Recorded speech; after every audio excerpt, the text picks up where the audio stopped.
Hi mga katambay! Welcome to another exciting and inspiring episode of our Tambay Saturdays. Now, I know you guys are waiting kung sino yung speaker and guest natin for this episode, and I tell you guys, super inspiring yung story niya. And I hope and we hope that at the end of this podcast, no, ma-inspire kayo sa story niya and you get to learn from her experiences.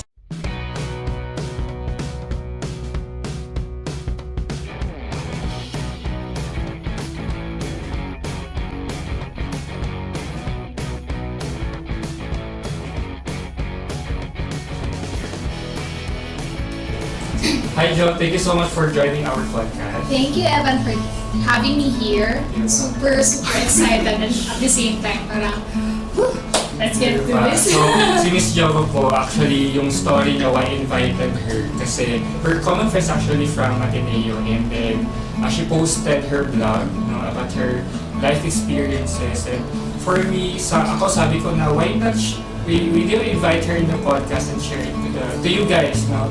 And that's why sabi ko nga in our intro that hopefully, no, her story will inspire you. Okay? So Miss Jo, di ba? We'll start our podcast with questions. Di ba? I hope you're comfortable with this question. Sige, we'll try. Give me one number from 1 to 10. 6. Lapit lang. Yeah, that's my birthday. Sige, so 6. Your question is, when you were young, what did you want to be when you grew up? Wow. Parang, I feel like Celeste moment na to. I believe. When I was young, there's really one clear dream to me. So, I just wanted to be a doctor. Just like the same amongst all the children. Ako yan. Kaya ako sa mga na I wanted to be a doctor. Why do you want to be a doctor? Bakit? Ano yung that triggered you to wanted to be a doctor? Yeah, because I think, just like a little child, you just wanted to help. And it feels like when you can heal a person, you have superpowers. Diba? So parang, well, like, how can they make the sick be better? Diba? So I just wanted to be like that. Ano ba yun? Influence ba yun by a family member? No, actually, we don't have any doctors sa family. Okay. So it's just... So kung bata ka pa, pag tinanong ka in the station, what do you want to be when you grow up? Automatic answer. Yes! Diba, I think common yan eh. Common. Especially, I think as a child, we're exposed to yung visitations, diba?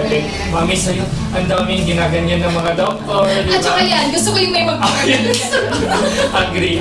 But how did it change, no, when you grew up? So... Kasi ako din, I have a story to tell na parang umiba yung perspective natin about life. And then it changed yung plans natin, diba? So how did it change sa'yo? Wow, so this will be an interesting story. And I think first time you get to hear. Okay. I was supposed to be taking, pre-med course. I actually enrolled na. Yeah, so I actually enrolled. I was supposed to be studying in UST na. Yeah, I enrolled na. I looked for a dorm already in Espanya, Manila. That level. You're super close to... Yeah, I'm super close to it. So what happened? I actually took exams to UP.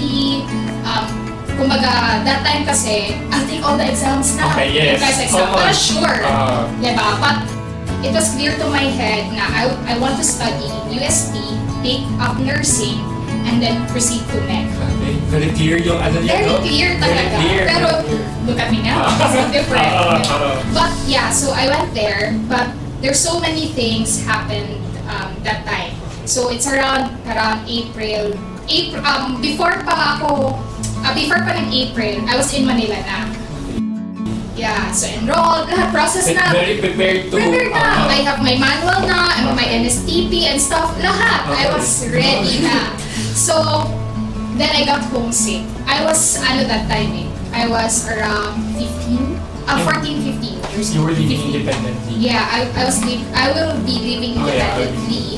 Although, I was supposed to stay sa tita ko in Marikina. And then I figure out, it's 2 to 3 hours away from my school. So we decided na mag-dorm. And then when I went to Espanya, look for dorm and stuff, parang, I'm not ready for this kind of world. Then, it's Manila life is totally different totally from the one. different. Yes. And I'm from, from Cotabato. Okay. Not even a Davao life pa. Diba? Parang mas, pa siya, mas laid back. pa. So when I went there, parang, oh, culture shock. Yes. Yeah, so culture shock. So, and then there was one time na parang I was crying na every night. No, for sure. Is this the right thing to do? Parang, and I was so homesick. It's the first time na I'll be away from my family. And I'm so close to my family. So, I actually called my mama na I don't want to stop na. And then don't tell Papa. Please, please, wag mo sabihan si Papa. And then, after that, 5 minutes mo ako nakapako. Typical father. Yes. So, was a long conversation. I went home. So, From April, umuwi ka na. Mid-May. And I have no school yet. I have no school yet. Months after, almost papasok na. Yes, no school yet. And the schools that I took an exam, all Manila schools. UST, UP, then And that was the plan of family? Or? No, that's my plan. Because I'm also happy that my parents are very supportive to me ever since. Parang, maybe because they just trusted me of what I decide, diba? Parang, sige ka, and then they just let. Yeah. Okay. So, anong reaction ng father mo na when he heard about your plan of going home? Yeah, so, of course, the automatic reaction, diba, na parang, and I was crying na, pero parang, shucks, uy, parang, diba, I told you na to tell Papa, marang anabas. And then, that time, first reaction was, he was kind of angry, of course. Of course, typical. Yeah, typical. Because they spend so much on it. Imagine. And then he asked me a lot of questions actually around why they want to go home. And then I said na I can't stay now because like parang it's so difficult. It seems like so difficult I need to be, and then I'm so sad already. Parang I wanted to study na lang in Davao. Because studying in Davao is not really part of my plan. Okay, Yeah, it's not really part of my plan. So, I said na parang it's so hard to be because Manila and Visayas, Cotabato, it seems so far for me. Even though in reality para 2 hours lang. Kasi ano lang train ride. Pero that time I was 15, 14, so parang the attachment and then me being so close to my family. So I said na I want to go out and stay near. So I decided to study na lang in Davao without thinking na I'll be going home mid of May and I have no school yet to go. Okay. Diba? Pero kung isipin mo, same thing. It's just that mas malapit lang yung Davao. Yeah, because Davao is a 4-hour ride going to our hometown. So they can visit you anytime. Yes, Diba? yes. Pero you mentioned that was your plan, diba, of going out in Mid-Saya and studying in Manila. And I think that's common, no? Yeah. Common scenario for a family and of course as students who will be studying outside na sometimes after graduating from high school, they will opt to go outside, you know? So bakit may ganung mindset? I get to curious ako guys kasi ako din I'm actually not from Davao. I'm from Surigao and right after high school You went here. yes. Davao. And same scenario. I actually applied for UP, Ateneo kasi gusto kong mag-Manila pero I ended up good thing I ended up with Ateneo. So what was the mindset before job na bakit yun din ang curious, bakit gusto ng mga tao to go out from their hometown? Yeah, I think because personally, I know myself na I wanted to take bigger things. Parang, I feel like when I stay in this hometown, Yeah, we will not grow. It will be the same, just same people. I wanted to meet new friends, see the world, diba? So, explore. So, yun. Parang I just wanted to see new adventures in life. So, I think yun din yung nag-trigger why I really wanted to be in Manila. But in Davao now. Diba? Pero I think there's no coincidence. Diba? Yes. Everything, although akala natin na parang hindi siya, di ba, hindi siya according to what we want, pero actually behind all those plan siya. Yes. So, let's talk about your Davao experience. Yeah. Diba? Especially in college. So, how was your medyo nalihis yung plano mo? Yes. Nalihis yung plano. Especially taking up a different course, tama ba? Yes, marketing. So, how was it? So, actually, marketing is not my choice. Yes. Yung first choice? Yeah, not really my choice. I was supposed to take accountancy. Iba pa? Kasi ganito, because I don't have a school na to study. Kaya it's already around 3 to 4 weeks and usually when you, as a freshman, early deadlines, Yes, diba? yes. And then I took several exams. The Bro, SPC, Ateneo, just that span of time pa. And then that time, I was so confused already. What to do. Yeah, I felt so lost. So, parang my father was asking me from time to time, so what's the decision? There was options like, I'll go to UP Mindanao, I'll study biology. And then another day, I'll go to SPC, I'll take nursing. Ateneo was never an option. Yes, Ateneo was never an option. And then, my father got angry again. So what na? Ano ba talaga dyan? Ano ba talaga? Mag-june na. Final answer. So he said, take accountancy. And then because I felt a little bit of guilt already because he spent so much and stuff like that. Accountancy because someone from your family or? Because my father is a accountant. Okay. So he said, take accountancy. So, of course, when you take accountancy, parang by default, I'm not so sure, Ateneo. Yes. So, okay, the last school I took an exam was Ateneo. So, and then, sige na, accountancy. I went there, no more slots. Kasi sa, just to give you background, yung accountancy at Ateneo, sobrang pabilisan ng dyan, maubusan ng slots. And wala, you have to choose another, kasi they have a cut. So what happened? So, of course, I don't have any slots na. And then he said, okay, take marketing na lang. Okay. Yeah. So, because he said, pretty much the same business, something like that. I don't know. Because I'm an obedient daughter. Yes, not a father.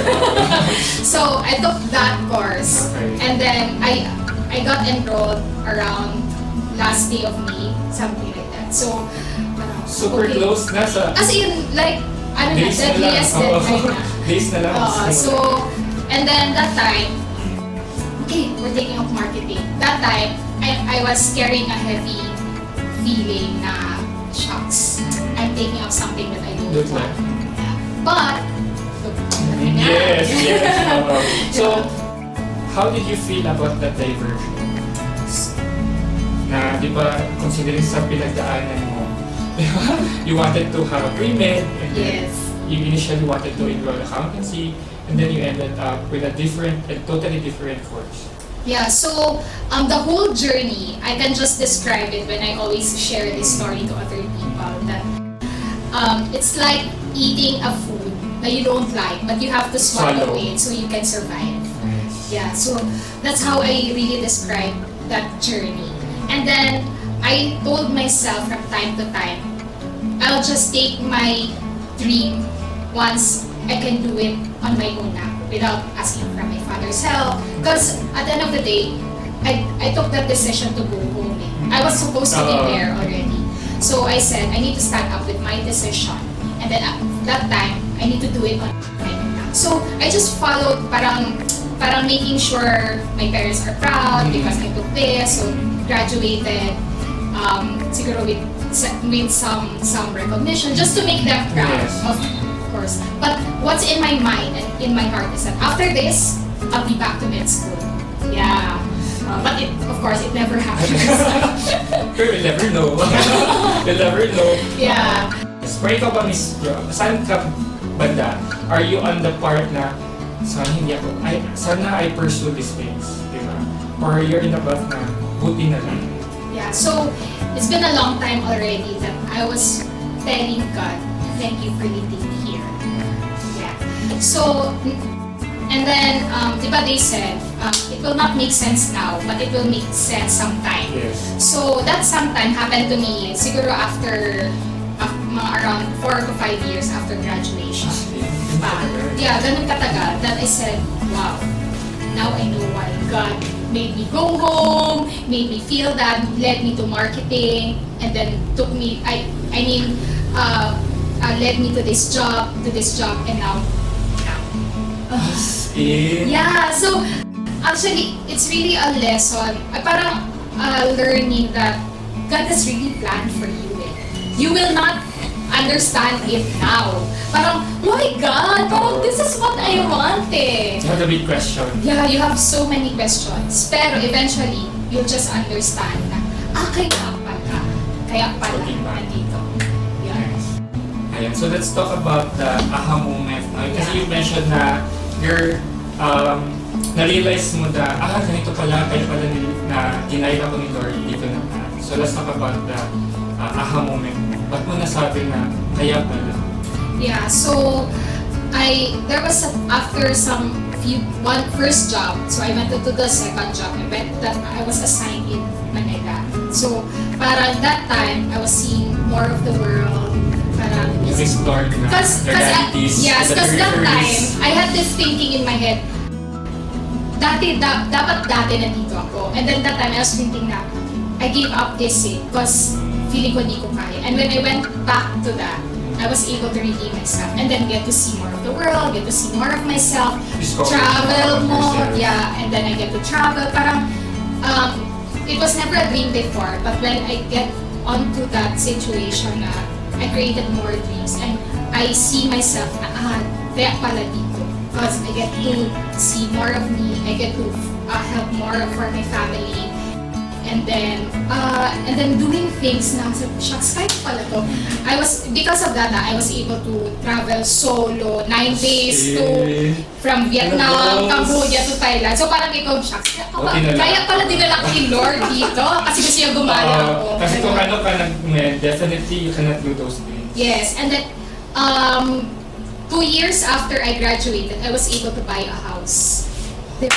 So, we know naman in reality that siguro kung nag-study ako ng med, baka wala pa. Baka di pa ako Kasi mag-prolong yung journey. Yes, of course, because you need to study longer, diba? There are more requirements, ganyan. So, that was the aha moment when I get to parang see more of myself, do more of the things that I wasn't able to do before. And then, get better in terms of the life that I have. Yeah. So let's talk about regrets. Regrets. Kasi you mentioned about the aha moment Yeah. You're thankful that but of course, lahat tayo may regrets. Yes. Diba? So what was your greatest regret? But how did you overcome those regrets? Diba? Or regret? Paano siya overcome? Kasi definitely, like sa generation natin ngayon as millennials, and especially Gen Z, no? Yes. We get to encounter these regrets. Mm-hmm. And sometimes, yun yung triggering factor that we quit our passion, di ba? We stop doing the things that we love because we regretted those things. Ikaw ba, Joba? Yeah. So, I have a lot actually. And it even started, di ba, I took up a sales marketing role after my graduation. And then I quit that job because I want to study medicine. I want to review for NMAT na and study medicine. Diba? So that time, I felt kasi na, shucks, my other classmates, majority kasi of my batchmates sa high school, parang they went on medical courses. And then, parang fast forward, some of them parang passers na, and then I have also classmates na medical doctors na, parang I was supposed to be that diba? The good habs. Yes. So, I was supposed to be a doctor at the age of 24 kasi kinumpit mo na yun. Yes, Yeah. na yan. Diba? And then, I was supposed to be doing this. Kunwari, when I go to the hospital and then, shucks, I was supposed to be parang you're doing imagining na, this. Diba? dapat ginagawa ko ngayon. But, and then I always step back on Parang, pero, tingnan mo now, what you have. You always The need, box. yes, the but. So you always need to remind yourself of the blessings that you have. Yes. Na, and the reasons na, kaya, di ba? Kasi when we are parang, surrounded by all the regrets, the insecurities, na sana, or that would have. The sana all. Sana all. Diba? Yun yung ganyan eh, the sana all. Yes, then we get to forget ourselves, what we have, the blessings that we have, the path that God led us, diba? So, it was not an easy, diba, journey. You get to be insecure from time to time. You get to be, shucks, ako dapat, parang mga when was the time na, ano na yung acceptance? Kasi acceptance is also a process, So, diba? Diba, especially when you are bombarded with social media, diba? Then in social media kasi parang life is too perfect. correct. May filter. Diba? Ano kasi yan, best foot forward in social Correct. media. So, Correct. when was the acceptance stage and how did it go? When I bought my house. Diba talaga? Diba? Because In Davao. in Davao, Okay. that's where I live now, Nice. and my family. Nice. So, when I bought that house, parang I said, and then my other classmates doesn't have a house. Pero that's the I mean, reality, oh. real talk, guys. So, parang, I think, I may not have the license, but I have a place to live on my own. You have a roof in your head. Yes, and I think it's something na, because I was not born from a rich family, diba? The And it's privilege that you have right now. correct. So, it's something na more parang important to me than any license. So, I think that triggered talaga lang. And you know what? I bought it without telling my parents. Oh, And then I surprise. surprised them over Christmas. Oh. Na parang, di ba, I work in Manila, so I went home for Christmas. Usually, ganun naman talaga, di ba? So, we toured around, parang ngayon dito sa Davao. And then, I brought them, sabi niya, oh, where are we going? Parang saan punta? Ganun. The moon. To the moon. Tapos, So, parang saan punta? And then, nag-taxi pa kami. So, yeah. So, this is our house. And what was their reaction? Parang nagulat sila, of course, kung saan galing ka na. Joke. So, parang, and then, so, because I told them, of course, sabi ko na, hindi naman ito instant, 1 million cash, I think. So, it's really, yeah, actually, ganun, mas susi. Ganun talaga! So, sabi ko, this is our house, this is the susi. So, parang after that, very important moment. So, yun yung parang moment na I accepted na maybe this is not the path that I'm going to take. Did you have the chance ba, Job, to talk it about with your family, especially your parents, na the kind of life that you have right now, looking back with your experience? Did you have the chance na ba to talk about it? Not really though, but I think, and I feel that they appreciate and they are so much grateful of everything. And parang, at some point, I feel naman that they are so proud of me. Hindi naman sa nag-assume. But Sa you mga po really, ni Job, shout out. paki-comment down below kung approve ba lang. Tapos, Yeah, but I think we can feel naman as, ano, di ba, parang the non-verbal language. gestures, yes. And, yun, parang I just feel appreciate. Although there was a time na nagka-arguments pa kami with my father because he was not really supportive na of me going back to med school. Kasi it's like going back to zero. Totally different marketing and then mag-med school ka, ganyan. So, he said na parang arguments talaga. And there was a time I told him pa na, I don't need financial support, I just need moral support. Grabe yung bargaining, no? Grabe yung bargaining. Promise. But with that, parang yun yung pinaka-last time na I discussed with them about med school. And then after that, doon na nabili ko ng house and everything. And then I just accepted. Grabe, no? And I think, the point being na masasabi mo na accept mo na is yung the feeling of sense of fulfillment. Yes. The things that you're doing right now is you get that feeling, di ba? Although sometimes sabi ng mga ibang tao na people doesn't have fulfillment. I mean, doesn't have yung parang hangganan kasi we always want more, we always. Yes. Pero that's the thing about being able to achieve what you want to achieve with the things that you do kasi you get that, hindi mo totally explain the feeling. Yes. No? And looking back at your experience, parang masabi mo na, grabe Lord, no? After all those things, Yes. diba? You have the things that you have right now. Diba? But of course, lahat naman tayo may kanya-kanyang story, diba? Correct. Kasi diba, sabi nga nila, ang ibang tao tayo at a very young age, you already have this and that one. Pero that's the thing about social media that hindi natin nakikita. Na behind those successes, behind those success stories, may mga ganong stories Yes. of struggles, Challenges. journey na masasabi mong thank you, no, for that journey that you are led to that path. So I enjoyed we discussed already about yung experiences natin and aha moments. So Yes. now, I'm curious lang, ano ba yung mga perspective mo about life or yung mga mindset natin before that you think nagdadrag sa'yo before that hindered you to become the person you are right now? Yeah. So, di ba I told you na I didn't come from a rich family. And then, parang over my past journey, I get to see na I really need to work hard on it. Di ba? And at the same time, parang I've taken into realization already na it was not a painless journey. There will always be something like insecurities, regrets, wrong decisions, diba? Parang there will always be like that. And then over time, I got to learn na for every pain, you turn it to power. You Yes. turn it to That's nice. positivity. Yes. Diba? Because parang always may pain. Diba? God never guaranteed na walang pain. There will always be pain. But it's how you parang turn that pain into power and also positivity to keep going. And then, there's also many times in my life that I failed decisions, not failed marriage, but along the way, parang may mga failed circumstances na that lead to arguments in a relationship, parang may mga ganun, in my health also and stuff. But with that failure, I use it as a force, as a fuel, diba?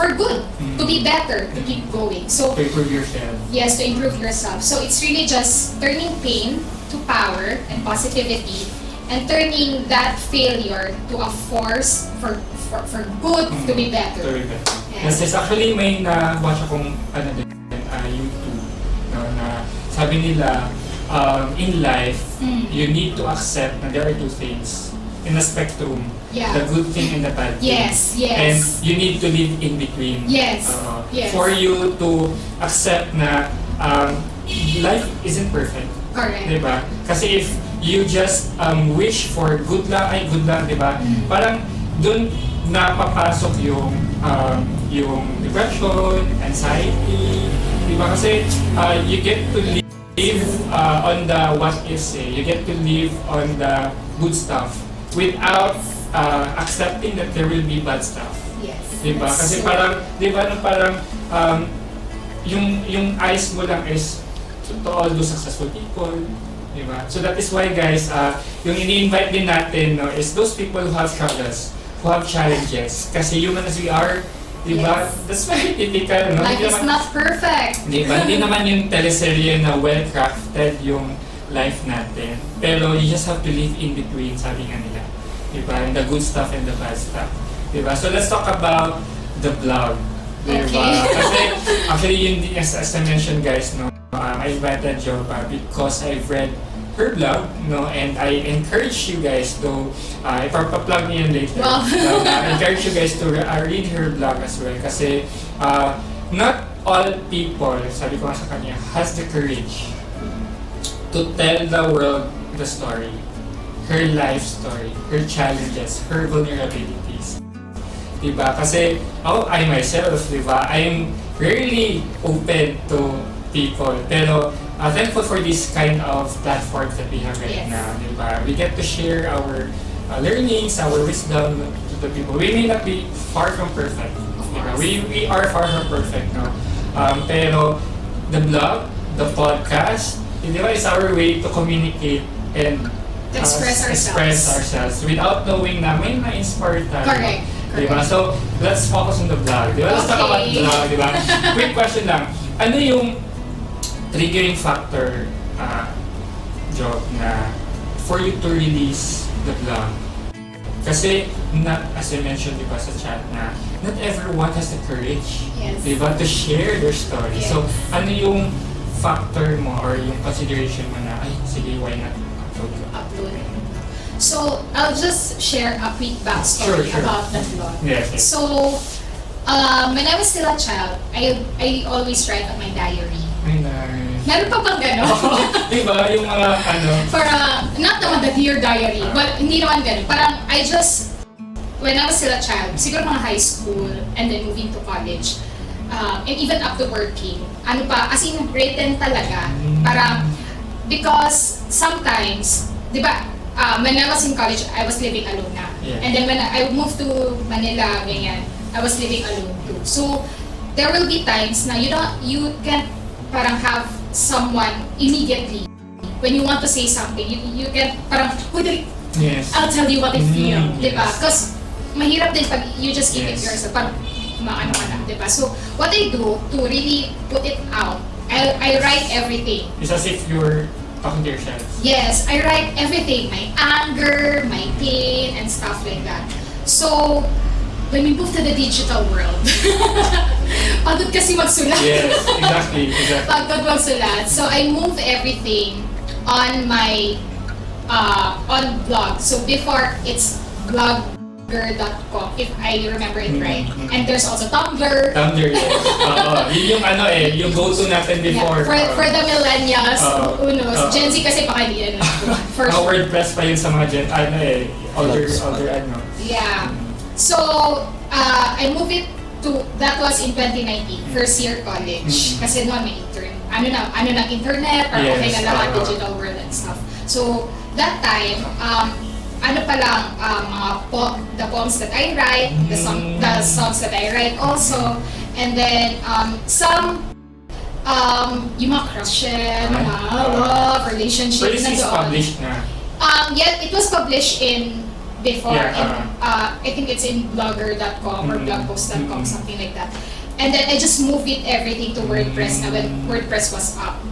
So that was in 2017 yata. But I was writing since 2009. So you can see it naman dun sa parang archive natin since 2019. So from then, I just write whenever I want. Yeah. And I know kasi, no one's reading it naman. Parang I don't mind na parang... If may magbabasa ba or wala. Oo, kasi I don't also advertise it. So, and that time, parang who's gonna be interested for my life story? Diba? And that time, college pala ako, wala pang mga highlights. Puro palang mga etchos-etcho. Wala. Kita ba, kung sa love life, parang gano'n. Wala pa, no one will be interested to read. So, I just keep on writing. And then, when I started traveling, that time, parang, the first blog about travel that I wrote was about Cebu. My travel to Cebu with my boyfriend before, my husband now. So, it went up to the search engine, like number 1. When you type itinerary to Cebu back in 2015. Yung blog mo yun? Yeah, that blog. Nice. It went parang whenever you search, kasi that time uso pa yung DIY backpacking, di ba? Ngayon kasi iba na eh. So, when you search that, it went up to parang yung pinaka-una na makita. And then, my blog views went up also. As in, so parang, wow! Parang... Without intention na... No, because I just want to use that as my reference na parang for future, di ba? Oo, I want because the picture because it was our anniversary. Parang boyfriend-girlfriend anniversary. So parang life journal ba? Then after that, sabi ko, wow! And then, di ba, I keep on traveling na. So I just put it there. Because many people actually, friends and strangers, are messaging me. Yeah, can you share the contact number of this person? Oh, wow. And then, how much did you spend for this trip? Ang daming kasi wala that time, hindi pa ganun ka yung social media. Kasi di pa uso yung Facebook post ng sobrang haba and then the budget, blah, yung mga, blah. It's really more on the tips, website, yes. diba? It's really on the website, the blogs, ganyan. Yes. So, that time, sabi ko, wow, ang daming, sabi ko, kakapagod mag-reply sa isa. Talaga, I receive emails, comments sa blog, ganyan. So, I said, sige na nga, whenever I travel, I put it na lang, like everything na. And then, around that time, I turned my blog into a travel blog. Pero I still continue to put personal because that's original it is. And then, when 2017 came, parang medyo na-busy ako sa work. And there was that time, parang things turned around. So I just focused on work, career, and stuff. So I never vlogged. Diba? So I just vlog once a year. It's the end of the year. To document the... To have a year-end wrap-up. I call it just now, para year-end wrap-up of what I learned, what I went through. Because sabi ko, wala akong memory of what happened to this year. Only photos, but I don't upload it every time sa Facebook and stuff. So I think I just have that one vlog for that year to wrap up. And there came the vlog in this time, yes. 2022, the Hustling to Heal. So, yun, that's the story of the vlog. I mean, the main reason talaga is for myself. Personal. Yeah, because I wanted to just have a parang view of what happened again. Pero I get to see na a lot of people are reading it. And then, I also know from my past 5 years of doing the year-end wrap-up vlog, people are messaging na, oh, I didn't know you undergo this situation in your life. I was so inspired. Something like that. So parang kikilabutan ka na. Yung recent na yan? Even before. Okay. So, kinikalabutan talaga ako whenever people would say that. Na para, and then you will be reminded na maybe God has something purpose for this. Diba? So, what I do, I just keep on writing. And then, there came an acceptance na rin na I don't mind now what other people will say. Kasi, there came a point in my life na I was so anxious pa na people would, kaya pala siya, you know, chismis na ites, diba? Pero, the perception of other people about correct. Of course, we are human. We get to move by those, diba? Pero, when you reach this age, pagmata na siya guys, no. Pero, I mean, when you reach that level of maturity, and also, parang guarantee na it's not about other people. It's about yourself, how do you see yourself, and how God sees you. Diba? Parang it doesn't matter, bahala na sila. I-bash, artista. Kahit i-bash, or kumbaga, they think of you otherwise. Talk about you. Yeah, so, I don't mind. So, what I think is that my life story can be an inspiration to other people. I don't mind, like, because what I always think is, if there's just one person out there who get to read that blog, and it inspired that person, kahit siya lang mag-isa, you already make a difference. Yes.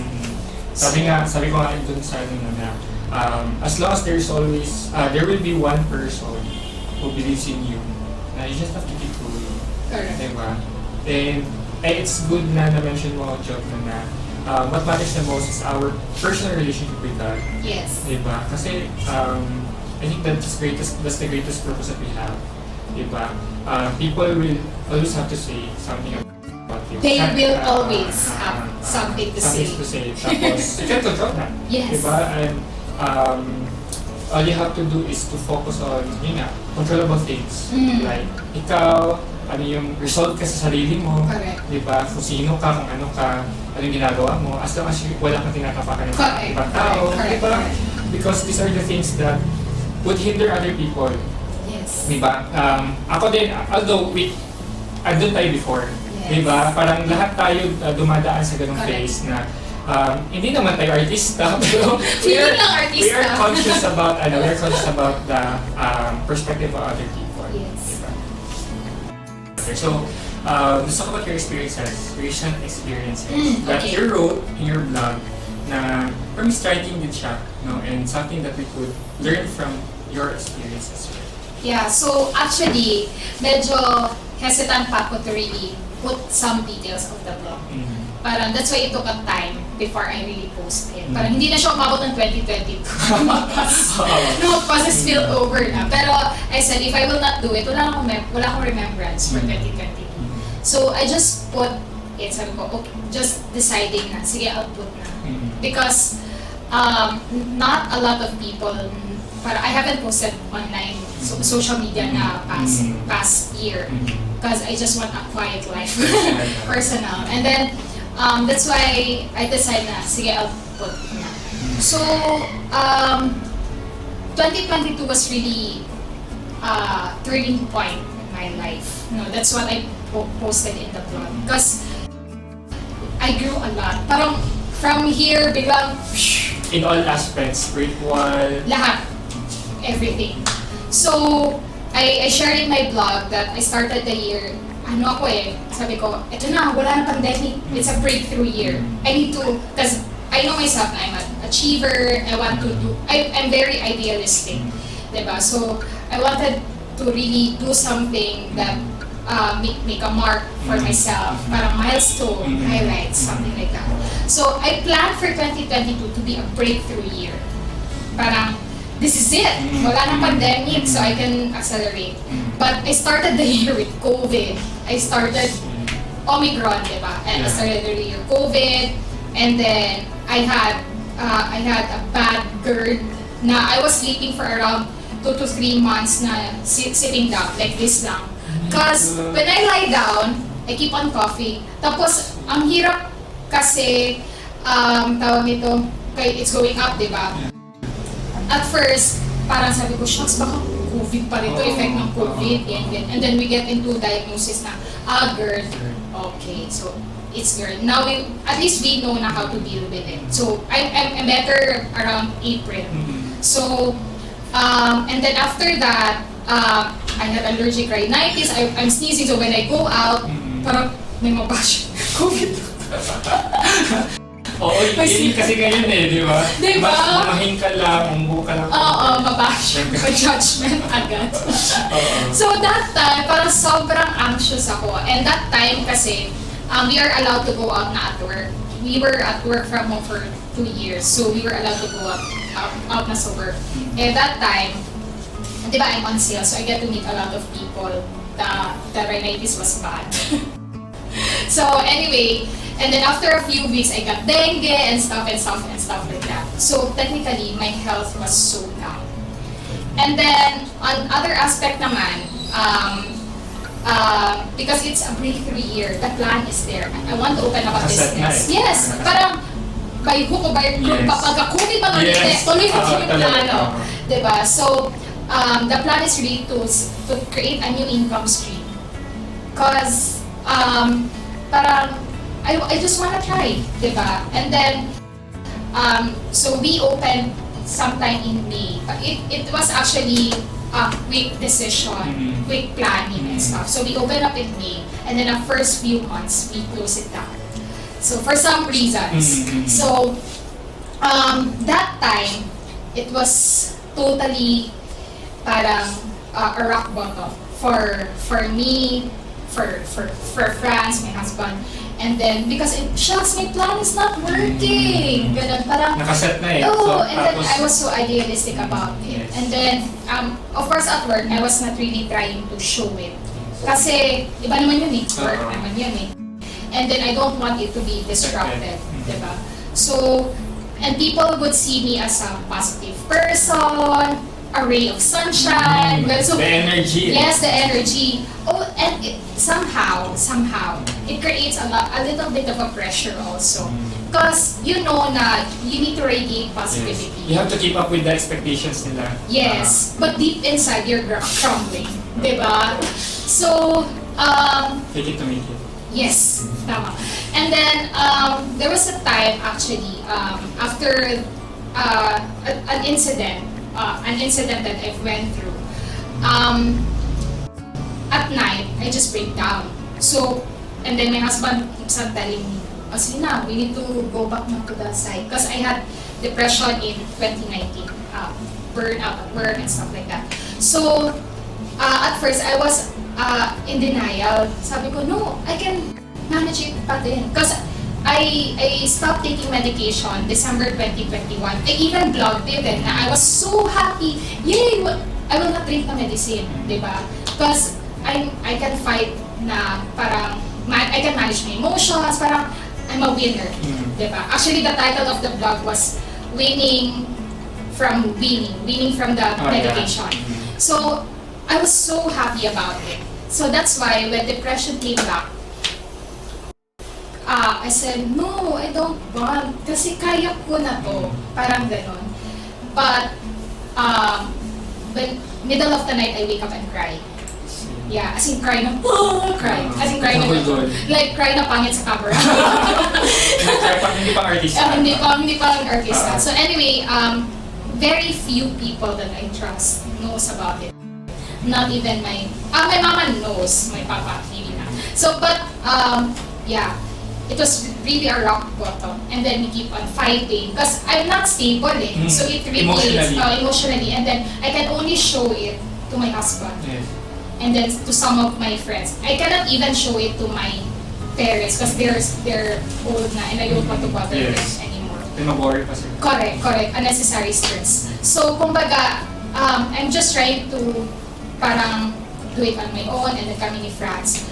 But deep inside, ano talaga, parang, eto na, balik, parang, the roller coaster ride. Yes, and I actually questioned God. Parang, why na naman? Parang, why do I need to be in this situation again? Parang, why did it happen to me? Ganyan. Mga around 2 months, ganun ako, July, August. But, maybe God enlightened me na it will not make sense now, I tell you. Even now, I still don't know why, diba? But He said na it will make sense sometimes. And He even correct. And He even said to me na I cannot guarantee you to be fully recovered now or be healed now, because healing is a journey, diba? Parang, it's a process. Yeah, and He even told me na there's no such thing as kung tapos ka na sa gamot mo, magaling ka na. There's a misconception about it. Correct. So, I learned so much and I grew so much from that incident. So, from there, I learned na dapat, okay, I need to be extra careful of my health na, as in extra careful. So, parang, I need to listen to my body. If I need to rest. Yes. Oo. If you're, complete rest. Parang, don't push yourself too hard na. Kasi, dami madadamay.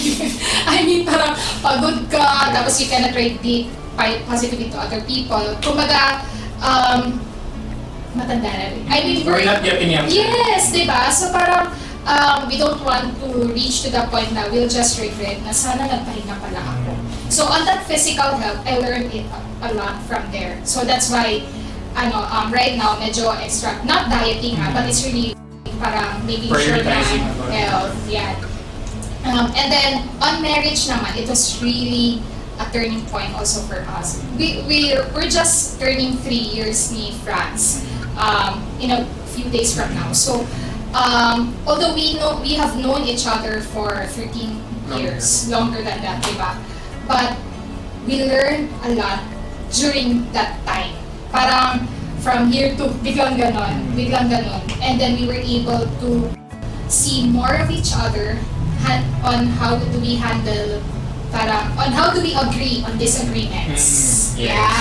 So, and also how do we handle difficult situations na sometimes we don't know na how to get out of it. But we realize lang na we can do it kung kami ng dalawa. We need to always ask God's guidance. Yeah, totoo yan. So, parang it made us stronger actually. Na parang after the 13 years, parang ito na pa yun. Ito pala yung pinaka-strong. Ito pala ibig sabihin ng marriage talaga. Tama yun, no? Kasi the true test of marriage, diba, Job, is not about that. I'm not yet married, ha? Pero soon. Pero the true test of marriage is not about the happy days. It's the rock bottom moments. Yes. Diba? Na dun matitest ng communication, dun matitest lahat, diba? Which is talagang you went through it. Diba? So, actually, isa yun sa mga ano din, no, sa mga problems sa generation natin ngayon. Sometimes, most of them don't actually believe in, In marriage. That is why, sabi nga there's na statistics na bumababa yung number of people who are getting married that will comparing before. Correct. That's true. At age bracket. And minsan pa nga, yung age bracket na move up. That's true. Diba? Kasi parang we get to figure out ourselves muna before we go to that aspect. So, let's talk more about that din na ano yung mga realizations niyo ba sa couple? Okay. So, actually, it's actually parang not just taking or parang one-sided and everything. It's really more of a compromise on how we can meet each other. Kumbaga, it's parang siyang trees, di ba? You both trees different, but we are linked together. Yes. So we grow together. So kailangan not just this tree will grow because you care for this, or not just this one. It's really together. So we learn how to compromise, and then it's really communication. Totoo talaga yun, promise. So when they say na you really need to communicate, you communicate honestly.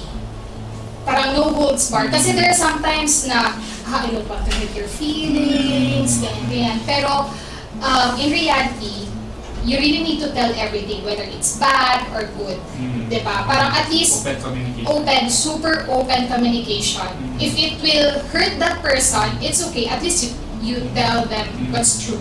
Kasi total naman kayo naman dalawa, and we figure out ni Franz na this marriage, we really need to work for it, fight for it. It's really a teamwork. It's like, this is the game, that is the world, go and conquer, parang gano'n.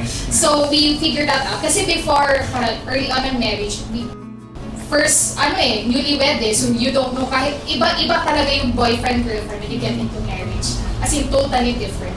So, yun, I think we learned so much on that, and then we grow so much. I think because you've acknowledged both your responsibilities. Yes. Diba? Kasi sometimes marriage, hindi lang yan one-sided. Diba? It's always two-way process. Yes. And acknowledging your responsibility as a wife and him acknowledging his responsibility as a husband, dun talaga nag-meet in between. Correct. Diba? Na the difference, agree with the disagreements. Yes. Diba? So, it's always a test of time.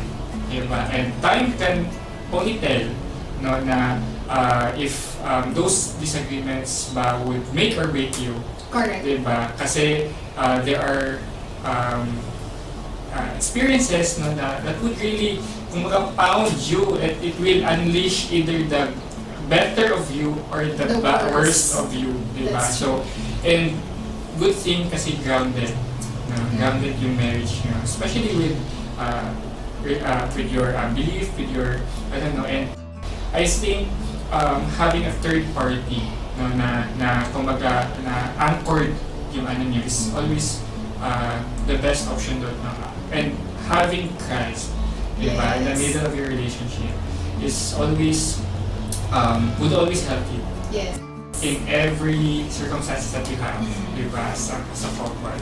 So siguro, gabi yung discussion na experiences, grabe yung rich experiences mo. And I believe those who will be watching this podcast will relate, kasi hindi naman masasabi natin common experiences, pero most of us would also encounter this. May not be now, diba? Diba? We'll never know kasi life is full of surprises, diba? Sabi mo nga, diba, that 2022 is your breakthrough year. But it was a healing year. That's great, no? Na there are years of healing, there are years of breakthrough, there are years of hustle. Yes. Diba? Pero eventually, all of these experiences dapat may learning. Correct. Diba? Yun yung pinaka-important. You have a key takeaway. Yes. Sabi nga nila, walang sayang experience pag may learnings ka doon. Diba? So, siguro before you would go to the last part of our podcast, na may play kaming video actually. Yes! Diba? Diba? We came prepared. We're preparing a video. So, I know this person is close to your heart. Wow! Diba? And then we asked him to share his message for you. Okay, so roll VTR. Hello! Surprise! Hi, Lovey! Just want to say congratulations kasi dahil sa vlog mo, daming na-inspire, daming natulungan, maraming positive feedback. So, just want to say continue doing your best in everything. Inspire more people. Alam ko naman na maraming na-inspire sa'yo. Always here for you and also always so proud of you. I love you. Surprise! Diba? Surprise! So, Tapos nandiyan mo sa gilid. actually, let's pretend wala siya. Sige, so, how did you feel about the video? Actually, shy type. Wala, Ako na nagpapilit. Oh! I don't know, Jane. Like, Diba? anyway, surprise! Surprise! Diba? So, truly, in marriage, in all aspects of our lives, there will be challenges. Diba? And the thing that we need to do is to overcome those. Again, and learn from it. Diba? So, we're now down to our last segment of our episode. And our last segment is the pulutan. Diba? So, we'll be asking Miss Jo to identify, no, in which pulutan that she can relate the most. Okay. Diba? Maybe her experience, something nostalgic, diba? Or something, kasi it's Tambay Saturdays. Yes. Diba? So, and every tambay, merong pulutan, diba? So, first, of course, it's Crispy Pata. Yes. Sisi. Sisi. Diba? Pag may budget ka, Crispy Pata. Yes. Diba? Pag medyo gipit, Sisi. Pero marami. Papaitan. Wow. You also have Dinuguan. Ito, pag tipid ka talaga, walang budget, money. You also have Oh, dinakdakan. wow. Yes. Kinilaw. And chicharong bulaga. So among those things, this, Ano yung medyo closest to your heart. merong isa, pero hindi like super swak. Yes. Pero pwedeng kinilaw na isda. Okay, magkakinila guys. Pero hindi talaga kinilaw. Exactly. Exactly. Okay. So, Ano yung exact na supposedly? sashimi. Sige, what about the sashimi? Hindi naman ako nagbayad. So, what about sashimi? So, di ba I told you na medyo focus ako sa work past Yes. years, di ba? So, there was a time na hospital ako. Oh, ganyan. So, after hospital, dumating kasi yung friend ko from Australia. Barkada ko talaga. So, from Australia, and then, naka-discharge na ako and all. So, parang, then nagkita kami sa labas. Kasi uwi na siya eh. So, kailangan magkita kami buong barkada. So, woo! Australia! Tapos, So, of course, get together, ganyan. So, order na. So, sige, order sila, crispy pata, order ko, sashimi! alam mo na kami sashimi. Yes! Alam ko sashimi. So, nag-order ako. Sabi ko, kasi dinner and with drinks. Pero, of course, it's really for the drinks, diba? Pero nag-order ko sashimi. Kasi kami galing mga hospital. So, after ng bayad na ng bill, hindi ng bill! Dahil sashimi Dahil sashimi.